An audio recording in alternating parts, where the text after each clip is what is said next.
of Kenya shillings 1 million with one surety of a like sum.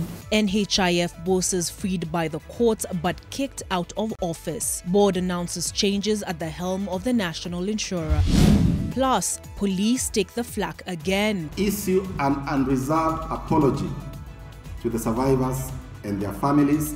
New report details how they were the main perpetrators of sex crimes during last year's general election. And also tonight, MPs dilute yet another report. Anybody who makes allegations and he cannot substantiate before the privilege committee, that person must be indicted. This time, it touches on their own conduct during debate on the sugar report. NTV Tonight with Olive Burrows. Even from the comfort of your covers, you can watch NTV Tonight on ntv.co.ke/live and using the NTV Kenya handle on Facebook, Twitter and YouTube. Our sign language interpreter tonight is Flora Achino.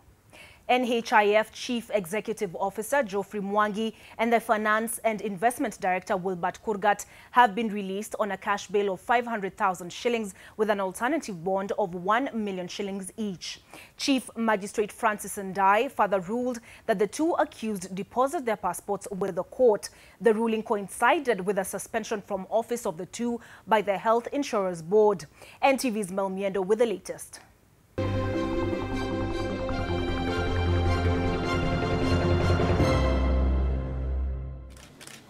The bail application ruling for NHIF CEO Geoffrey Mwangi and his finance counterpart Wilbert Kurgat may have come as a reprieve for the two as they are no longer in police custody. Each accused person may be released on bond of Kenya shillings 1 million with one surety of a like sum.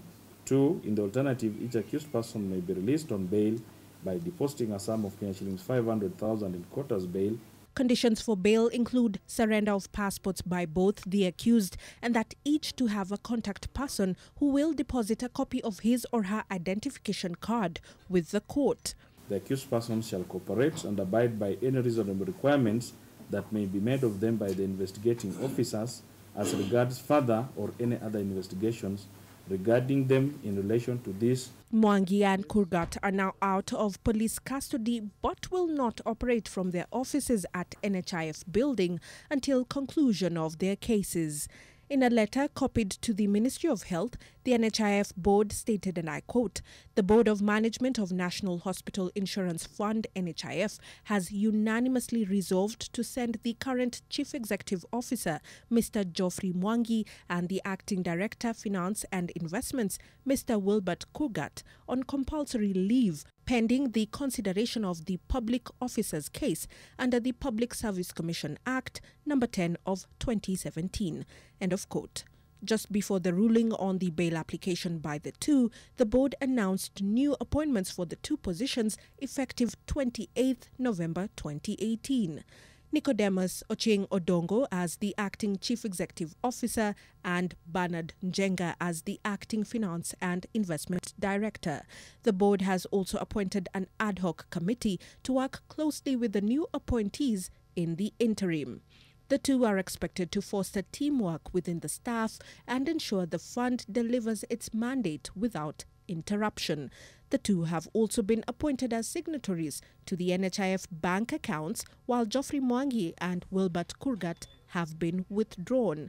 The NHIF board had convened on 27th November 2018 following investigations and subsequent court proceedings where Mwangi and Kurgat face corruption charges over a scam worth 2 billion shillings at the health insurer. The NHIF case will be mentioned in court on 10th December 2018. Mel Miendo, NTV. Nairobi Senator Jackson Sakaja, who was the only Jubilee Party legislator that supported the motion for the adoption of the disputed Ruaraka land report, says the Assembly lost a great opportunity to demonstrate its willingness to fight graft in the country.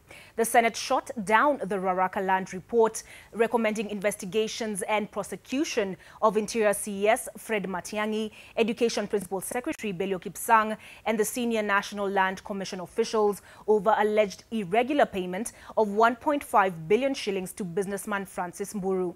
NTV's Seth Olale with some reaction from Parliament buildings.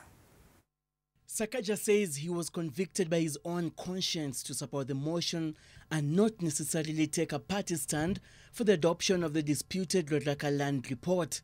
Cabinet Secretary Fred Matiang'i was implicated in the report, so was Education Principal Secretary Belio Kipsang. Moses Kajwang. Most Jubilee senators kept away, with only the Nairobi senator supporting the motion. I think my party is proud of me. My party leader is leading an onslaught against corruption. And we must walk the talk. And I know where his heart is. Please get him out. The report, which was compiled by the Senate's Public Accounts and Investment Committee, led by Homa Bay Senator Moses Kajwang, recommended the investigation and prosecution of Interior Cabinet Secretary Fred Matiang'i, Education Principal Secretary Belio Kipsang, and Senior National Land Commission officials, led by Chairman Muhammad Swazuri, over the controversial payment of 1.5 billion shillings for public utility land by the Ministry of Education through the National Lands Commission to businessman Francis Mburu. The government has shut me up out of that land for the last 40 years. I bought that land when I was about 30 years. 15 senators, mostly allied to opposition outfit NASA, supported the motion for the adoption of the report. However, they failed to reach the minimum threshold of 24 votes to adopt the committee's findings. 4 senators, led by Majority Leader Kipchumba Murkomen, Gideon Moi, Susan Kihika and Samson Cheragei, opposed the motion to adopt the report. You've lost the war on corruption because your Jubilee party has failed you. The list here is very clear.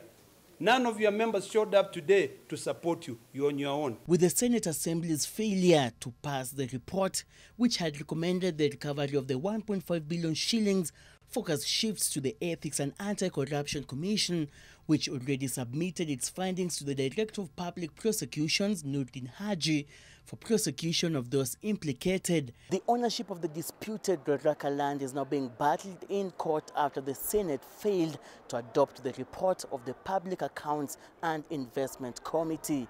Seth Olale, NTV, Parliament Building.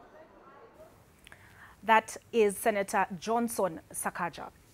The National Assembly, through the Majority Leader Aden Duale, successfully moved and adopted an amendment to the sugar bribery report authored by the Powers and Privileges Committee. Duale had proposed that one of the recommendations of the investigations done by the Parliamentary Powers and Privileges Committee, that is to have the DCI and EACC investigate Parliament for bribery, be amended to read only individuals should be investigated. The amendment was passed and now only targeted individuals will answer for claims that members were bribed to shoot down the sugar report. Ken Mijungu with the details. The Directorate of Criminal Investigations will be limited to investigating individual members of parliament and not the institution in the ongoing probe of allegations that members took as little as 10,000 shillings to shoot down the sugar report. The first observation is incriminating all members of the House because it says on top of page 42. And that's why Honorable Pokose saved the whole House. Where are we coming from? And please, majority of those members are new members. Majority. You are excited about what?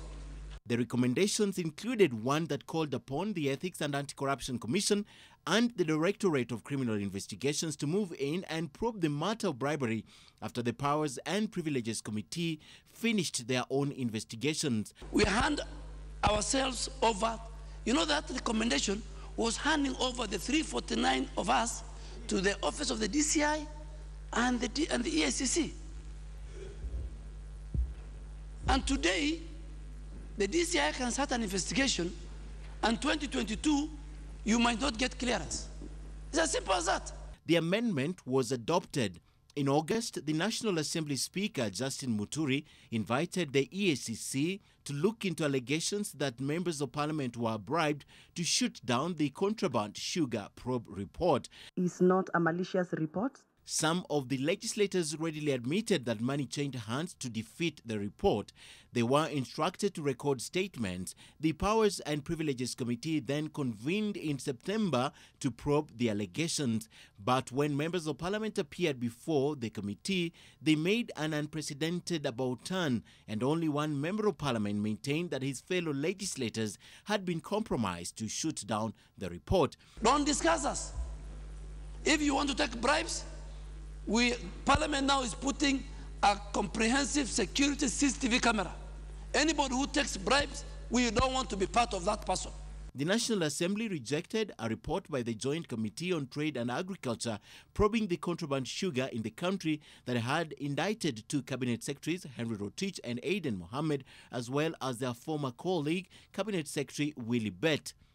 Ken Mijungu, NTV.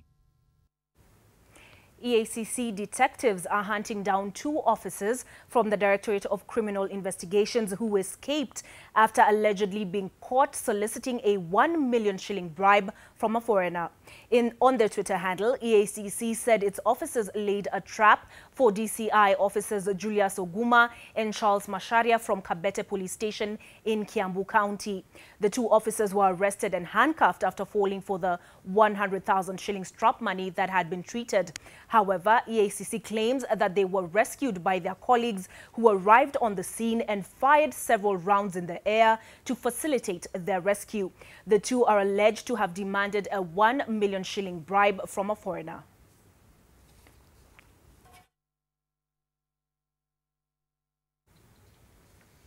The second day of interviews seeking to replace the outgoing CEO at the EACC, Halake Wako, whose term ends in mid-January 2018, have concluded with the second batch of 5 nominees out of the shortlisted 14 candidates facing the interview panel. With a change of guard expected at the Secretariat in the coming year, the EACC says this will only enhance its gains in the fight against corruption and economic crimes in the country, while it notes that for long it has been heavily misrepresented in the public eye as an ineffective agency. But according to officials at the Integrity Center, billions of shillings have been recovered, whilst millions have been averted from fraud, and more than 50 cases have witnessed convictions. Former KDF spokesperson Colonel Cyrus Odhiambo Oguna was among 5 Kenyans whose ambitions to become the next CEO of Kenya's anti-corruption agency was put to the test before an interview panel on the second day of the search. With the search ongoing, the EACC believes that it has been vilified in the public eye as an ineffective agency, but in a rejoinder to a report on the first day of the interviews, the Corporate Communications Director Michael Ochula denotes as false statements that the agency has not had any serious convictions. EACC needs to appreciate first is that it has not had very good, some good confidence from the public in terms of the work they've been doing. Many have weighed in on the current search for a new CEO, which the Commission has conducted away from the public eye. I just hope that the interview and selection committee that is in charge of those selections may probably explain better why they have thought it best to have an opaque process. The Commission has promised to issue a statement at the end of the interviews on the 3rd of December. Political leaders have also expressed their views on the matter. They act as Caesar's wife, and they cannot be beyond reproach if the process in which they are shortlisting is itself questionable and appears to be being done under the table. I think it's the right thing. It's the logical thing.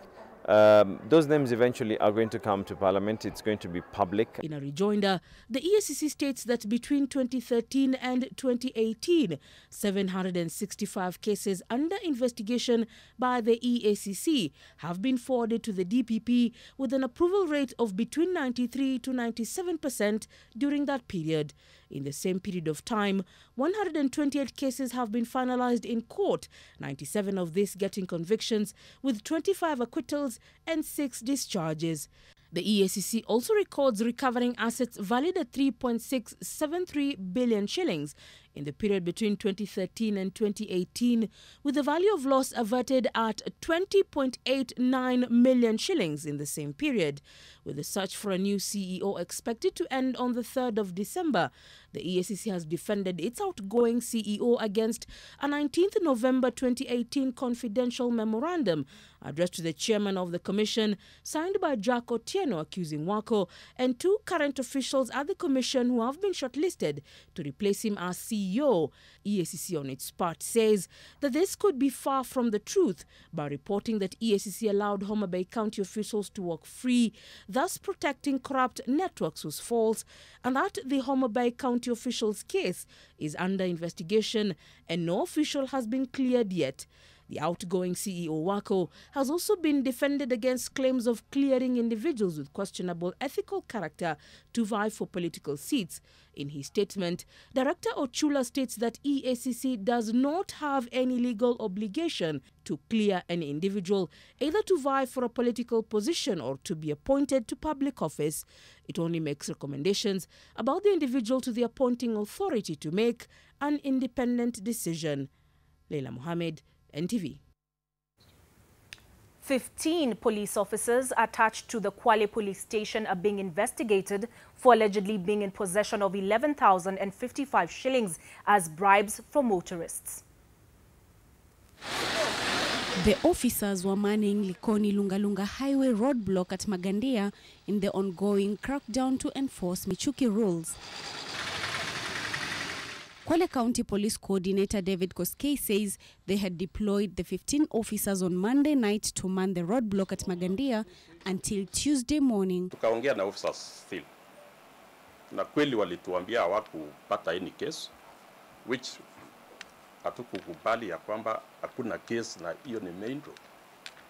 So tukasema tutachukua hatua kwa officers ambayo tunaendelea kuchukua. During the morning briefing on Tuesday, the officers were told to surrender everything they had to the OCS, and there the money was found. Tunaeleza members of the public ya kwamba wasitoe hongo kwa askari mahali popote, sio hata kwa mambo ya traffic cases peke yake, anywhere wasitoe. The police boss warned his officers against using the crackdown on traffic offenders to extort money from motorists.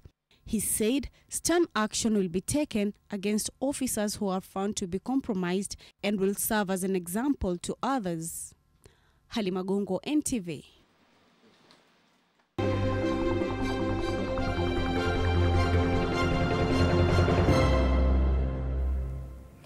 The National Assembly was forced to postpone a vote on the 2/3 gender bill after the leader of the majority, Aden Duale, moved to have it deferred out of fear that the bill would flop due to lack of the required 233 members to pass it. Duale argued that the tide against the bill was so strong that proceeding with it would be akin to watering down the efforts so far gained in realizing its achievement, thus pushing it to February next year. Speaker Justin Muturi granted the request. NTV's political affairs reporter Kennedy Mureithi has been following the debate on realizing the gender bill and has prepared this report.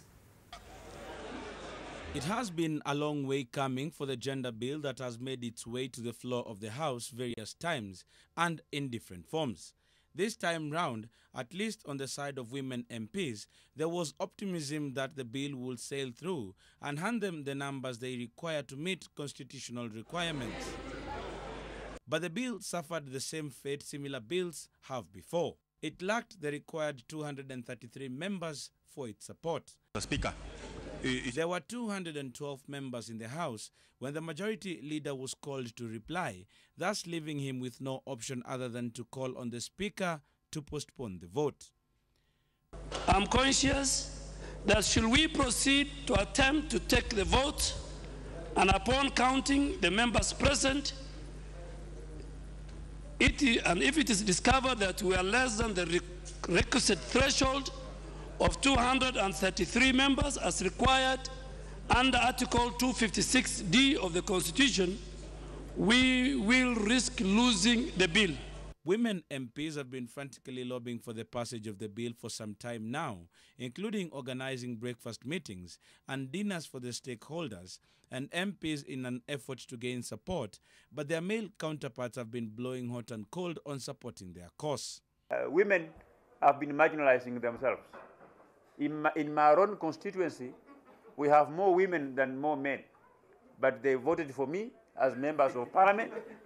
So this means that women are very mature in the upstairs. The journey for realizing gender parity has also been a hard one, with male MPs believing that it was an avenue for party leaders to introduce girlfriends and family into the assembly and thus have been critical of it. Most spoke in low tones on the matter, but others felt it was a matter that should be broadcast. If it is for the slay queens to slay their way into the National Assembly, to massage their way into the Senate, and slay their way into County Assembly, Honorable Speaker, then I do have some reservation. Other hurdles the bill has faced in its realization is the fact that some women MPs who have gone through rigorous campaigns and fought off stiff competition to clinch the seats they occupy felt it was not fair to add extra seats and thus were not keen on it. It is argued their support was aesthetic.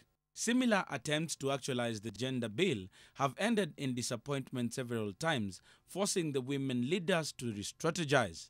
And all the party leaders who've gone on TV and said, we support this, why haven't you all called PGs? Turkana South MP James Lomenen is drafting a motion calling on Parliament to do away with Article 81B of the Constitution, which requires that not more than 2/3 of the members of elective public bodies shall be of the same gender. There are those who believe that the pushing on taking a vote on this matter to February next year is just a subtle way of killing it altogether, as there is a good number of members of parliament who have insisted they will not support the bill as is. Kennedy Mureithi, NTV at Parliament Buildings. We take a break, but when we come back, we bring you the story of a 4-month-old baby who was taken to hospital dehydrated but left without one of their legs.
Thank you for keeping it NTV tonight. A family has accused doctors at the Murang'a Level 5 Hospital of negligence that led to the amputation of a 4-month baby's right leg. The family says that the baby, whose parents are living with mental disability, was suffering from dehydration but left the hospital with a rotting leg and eventually lost his limb at the Kenyatta National Hospital. NTV's Charity Mwangi visited the family and filed this report. 4-month-old James Mwangi was born on the 19th of July this year. He left the hospital in perfect health. A week later, his paternal grandmother noticed a slight decline in his health. A visit to the hospital revealed that the baby was suffering from dehydration caused by prolonged starvation by his mentally challenged mother. Ukimwambia nyonyesha mtoto hivi anakuambia mtoto ananyonya na hanyonyi. The baby was taken to the Iguku dispensary where they were referred to Murang'a Level 5 Hospital. Mimi ndio nilibaki na mtoto. Kufika kitu 6, 7 hapo nika realize mtoto mguu imeturn black. Wakati niliuliza waliniambia haina shida, watamshughulikia. Waliingiza hiyo karatasi na wakaiacha hivyo ikiwa na maji warm na wakaenda kabisa. Huyo mtoto mimi ndio nilitoa hiyo cotton, maji ikiwa baridi kabisa. Ilikuwa ishamwagika kwa kitanda, lakini hawakuwa na mind. Mguu ilikaa for kitu 3 days, ikatan, vidole zikakufa, zikakauka. They were transferred to Kenyatta National Hospital. Si kulipa hata 10 cents.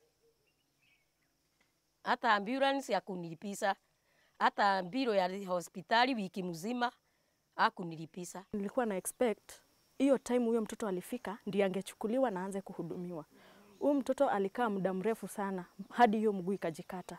The family has complained about the rude reception that they got from the medical superintendent at Murang'a Level 5 Hospital upon their return to the facility to find out what exactly went wrong.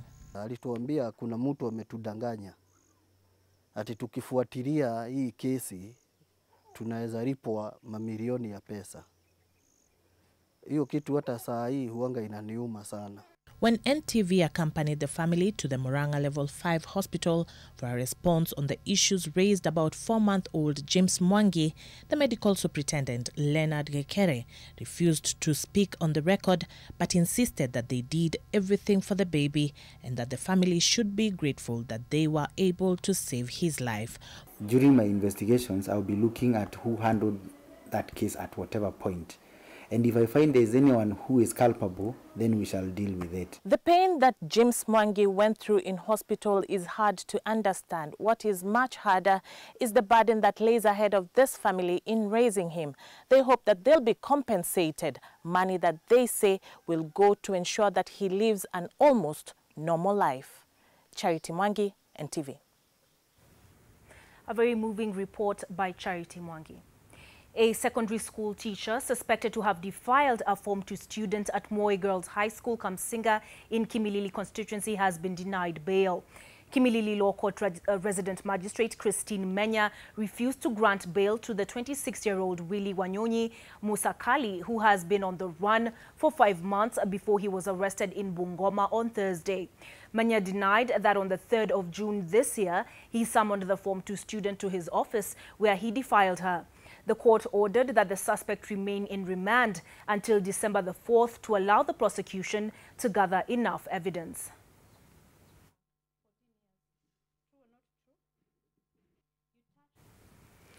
The police were the main perpetrators of the 201 sexual violations that occurred during and after the 2017 general elections.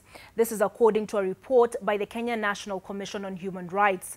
The report highlights the accounts of 201 victims who reported their ordeals. The report, Silhouettes of Brutality, has put the police on the spot for being the main perpetrators of the campaign of sexual violence recorded during and after the 2017 general elections. Out of the 201 sexual violence cases that included rape, defilement, and at times gang rape, the police committed 55% of them. My kind request The report, based on interviews with victims, shows that majority of them were women at 96%. 52% of the cases reported involved women who were raped by more than 2 people.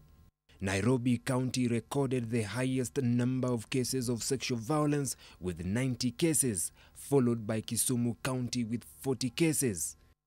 Bungoma, Vihiga and Migori also recorded a high number of cases.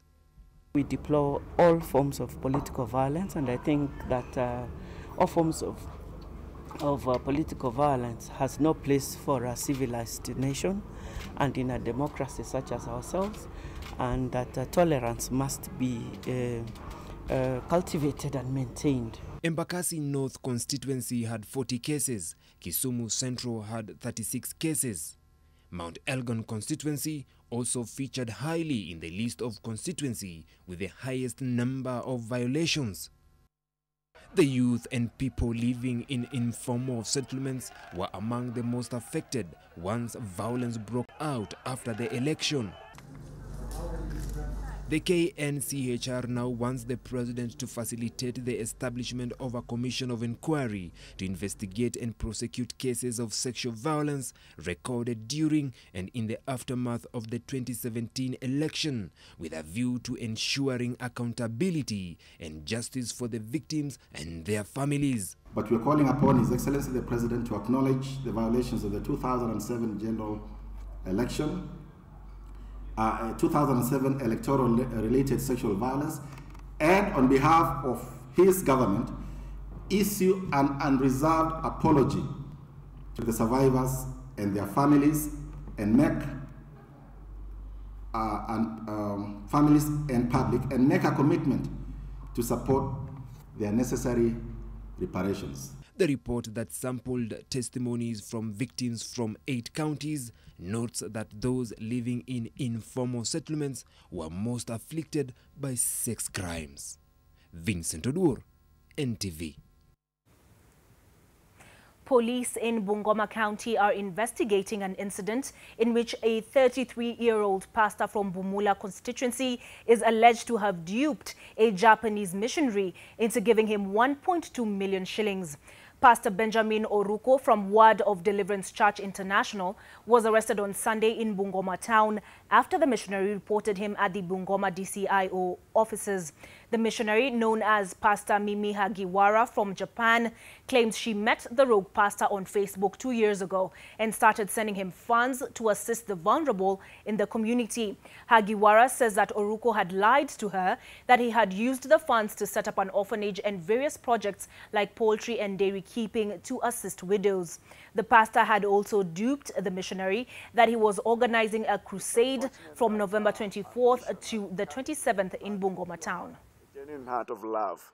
We work for God and you lie. You said you wanted money for the orphans. She donated you money and you are now accusing her as a thief. Pray and pray. Let us know your thoughts on that story or on @NTV Kenya. Let's take another break. I'll be back with the business news.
The Central Bank of Kenya has refuted claims that the shilling is overvalued by as much as 17%, as claimed by the International Monetary Fund.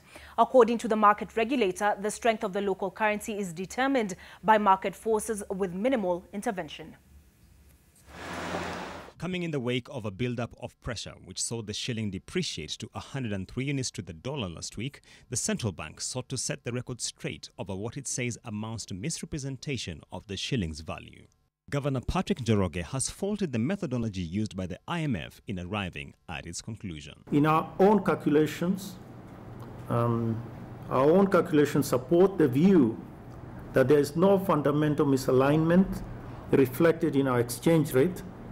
And we have also reiterated that the Kenya shilling reflects the currency's true value, the true fundamental value. On the call from the IMF for greater transparency on intervention in the foreign exchange market, the central bank stated that it exercises transparency in keeping with the best practice across the globe. We actually do not comment on details of FX interventions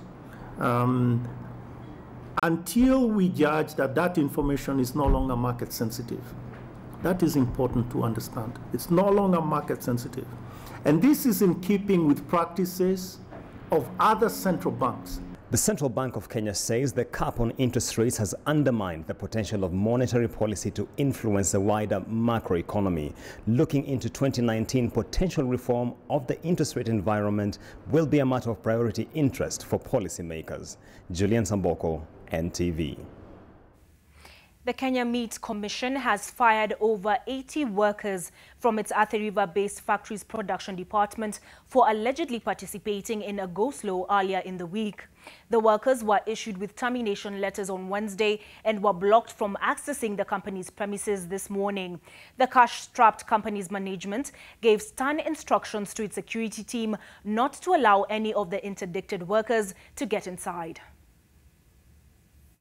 Kutoka asubuhi tulipokuja kazi leo, tulikuja tukapata askari wamemwako hapa kwa mlango, ni kama lori mbili, ni wakitungojea sisi.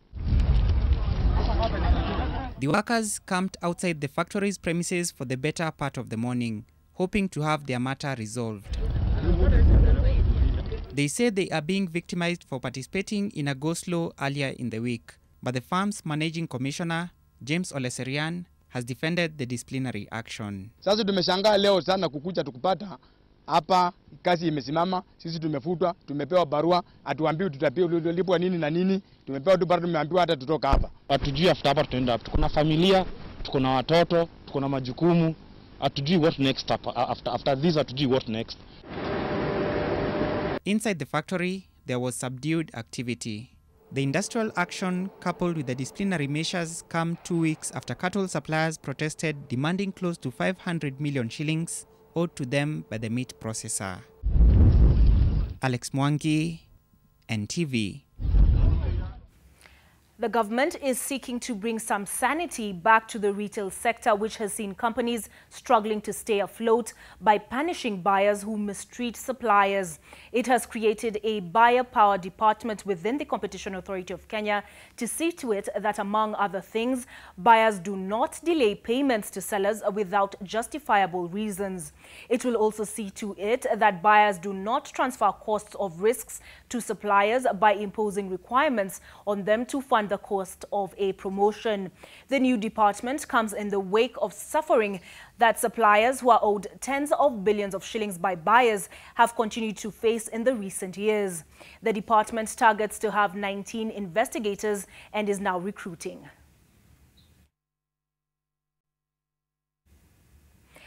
Kenya and other partner states have put pen to paper on more than 10 agreements and commitments to ensure that the blue economy is sustainably exploited. This, even as efficient exploitation of the resource is estimated to be able to contribute at least 3% to GDP growth per annum. Here's Victor Kiprop with the highlights of the final day of the conference as Kenya seeks to raise 143 billion shillings in bankable projects in the blue economy sector. At the close of the three-day inaugural Global Sustainable Blue Economy Conference in Nairobi, leaders added several agreements, pledges and commitments to show from days of high-level deliberations. We have all committed to harness the full potential of our oceans, our seas, lakes and rivers, to expand opportunities for all, create greater prosperity for countries, and to fight poverty. Among the agreements signed by Kenya is a maritime security intelligence sharing deal reached with its Western Indian Ocean counterparts in order to boost security along the regional coastline. Collaboration is essential not only in coordinating our operations but also in sharing intelligence, in sharing capacity building, in sharing assets. The threats that confront us, be they piracy, be they human trafficking, be they terrorism, require a joining of hands, a joining of hearts, and a joining of commitments. The Kenyan government estimates that efficient exploitation of the resources available in its blue economy could see it contribute between 3% and 6% of the country's gross domestic product GDP annually. Victor Kiprop, NTV Business. Local traders manufacturing products in the maritime sector have urged the government to support them by coming up with initiatives that will help them maximize the untapped potential of the sector as the Sustainable Blue Economy Conference came to a close. Lillian Kiarie was at the exhibition stands and has more. As the curtains fell on the inaugural Blue Economy Conference today, traders exhibiting their products unanimously urged the government to support the industry, which currently contributes less than 3% to the GDP. I'm asking the government actually to push for what we call the green turning rather than going the mineral way. We need to safeguard, we need to protect our environment. Do give more funding and give more opportunities to farmers to showcase their products. Their concerns seem to have reached the ears of the president, who announced that the government is already seeking to raise 143 billion shillings for profitable projects in the sector. On the sideline, the Blue Fashion Show held last night that saw items creatively crafted from aquamarine byproducts showcased in a colorful ceremony attracting hundreds at the KICC. One of the products that I've developed so far are actually men fish leather shoes. So far I've also developed what we call ohangala, using the fish leather instead of using the alligator. This particular one goes for $2,000, that's about 200,000 Kenya shillings, the current exchange rate. You manufacture the products, the fish sausages, and you sell them at a profit, because one sausage, making a sausage is 18 shillings, but you can sell it at 30 shillings. Lillian Kiarie, NTV Business. That report by Lillian Kiarie brings the business news to a close.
Thank you for staying with us. Meru Governor Kiraitu Murungi backs the push for a constitutional change. Governor Murungi says the amendments to the constitution will address some of the political, social and economic ills that have bedeviled the country for a long time.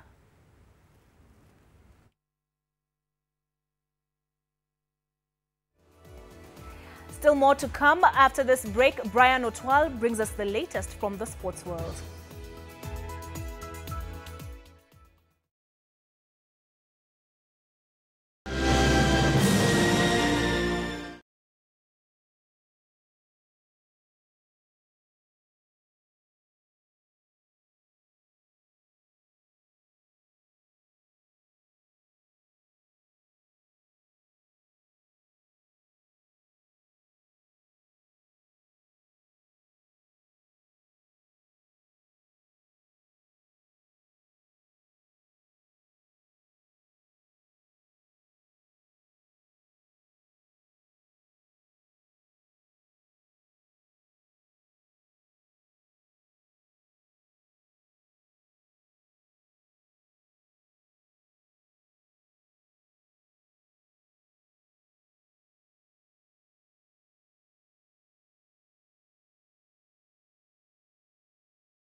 A 1-0 advantage to Malawi in the return leg of the CAF Champions League preliminary round after winning by a solitary goal against Malawi's Nyasa Big Bullets in the first leg that just ended at the Kasarani Stadium. Bernard Ondiek struck the all-important goal in the second half. Kogalo suffered a setback 14 minutes into the game when striker Jacques Tuisenge was stretchered off injured. Coach Zedekiah Otieno brought in Ondiek, who capitalized on laxity in the visitors' defense. The return leg will be next Wednesday, and the winner of this tie will meet either Cameroon's USM Delum or Nigerian outfit Lobby Stars, who face off in Njombe, Cameroon. And Football Kenya Federation kicked off a 3-day referees performance endurance test ahead of 2018-2019 season. The test, set to be conducted at the Kasarani warm-up track, will see center referees and their assistants taken through mandatory endurance and agility drills to test their physical ability. Medical tests will also be conducted to ascertain the fitness of the referees to officiate.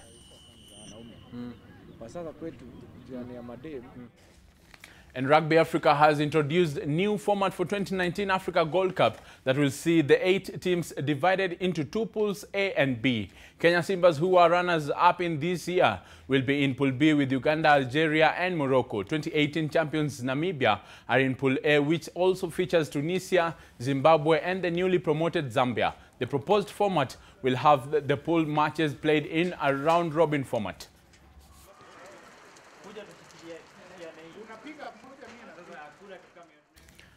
And the national men's basketball team on Tuesday put up a spirited battle before going down to Cameroon 61-46 in an international friendly at the Nyayo National Stadium Gymnasium.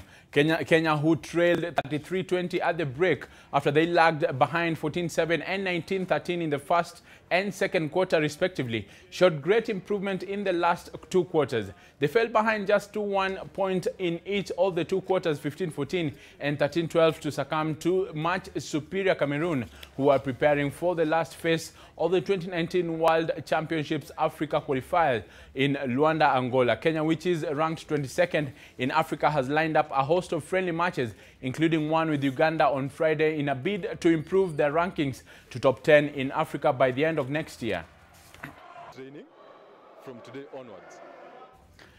Moving the goalposts from Kilifi is among 6 community projects around the world nominated for cash reward from citizens, giving a philanthropic initiative by Manchester City fans. Moving the goalpost provides girls and young women in Kilifi and its environs with HIV education through football. Currently, MTG works with over 9,000 girls and young women in Kilifi. And Atletico Madrid are currently in action against struggling Monaco, while Lokomotiv Moscow are also playing Galatasaray in the early kickoffs in the Champions League tonight. Later in the evening, PSG duo Kylian Mbappe and Neymar have been declared fit and will start their tie against Liverpool. Tottenham must defeat Inter Milan at Wembley to remain in contention for the last 16. If Spurs beat Inter by better than 2-1, then they can progress on head-to-head by matching Inter's result at home to PSV. That's the sport. We play again tomorrow. Have a lovely night. My name is Brian Otwal. And that is all from NTV tonight. Thank you for keeping us company. Our sign language interpreter tonight has been Flora Atieno. But keep it NTV. You're sure to enjoy the rest of your viewing.